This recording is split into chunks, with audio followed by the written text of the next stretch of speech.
সকল জল্পনা কল্পনার অবসান ঘটিয়ে অবশেষে ব্যবসায়ী নেতা সাব্বির আলম খন্দকার হত্যা মামলায় বেকসুর খালাস পেল নারায়ণগঞ্জের সাবেক ছাত্রদল সভাপতি কিং খান খ্যাত জাকির খান।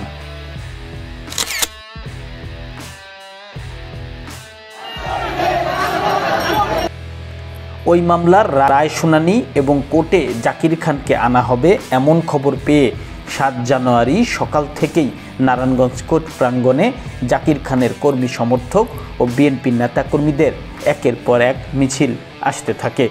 এ সময় জাকির খানের মুক্তি চাই স্লোগানে স্লোগানে প্রকম্পিত হয় পুরো নারায়ণগঞ্জ শহর।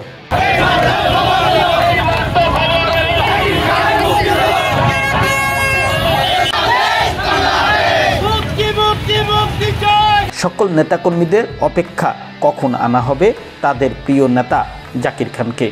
ঠিক সকাল ১১টায় কড়া পুলিশি পহরায় কোর্টে আনা হয় জাকির খানকে। প্রিজন ভ্যান থেকে বের হতেই দেখা যাচ্ছিল জাকির খানের হাস্যোজ্জ্বল মুখ। প্রতিবারের মতো এবারও হাত উঁচিয়ে ভক্তদের উৎসাহ দিলেন তিনি। হাসি মুখ নিয়েই আদালতে প্রবেশ করলেন জাকির খান। কিছুক্ষণ পেরোতেই আদালতে আনন্দমুখর পরিবেশের সৃষ্টি হলো। জানা গেল ২১ বছর আগের করা এই মামলায় বেকসুর খালাস পেল জাকির খান। ভক্তদের চোখে মুখে আনন্দের ছাপ, যেন তারা প্রাণ ফিরে পেয়েছে দীর্ঘ ২১ বছর পর।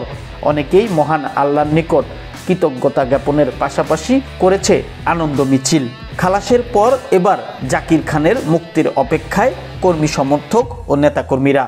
তাদের ভাষ্যমতে জাকির খান মুক্ত বাতাসে এসে সন্ত্রাস, চাঁদাবাজ ও দখলবাজদের হাত থেকে রক্ষা করবেন নারায়ণগঞ্জকে এবং সুন্দর শহর উপহার দিবে এই জেলার মানুষকে।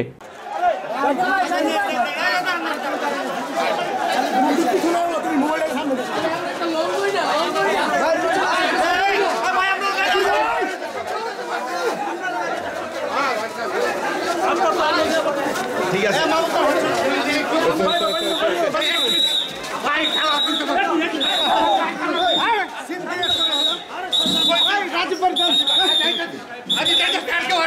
রাজীব ভাই আপনি দেখা করুন, পরে আপনি আসেন, পরে আসেন, সমস্যা নেই।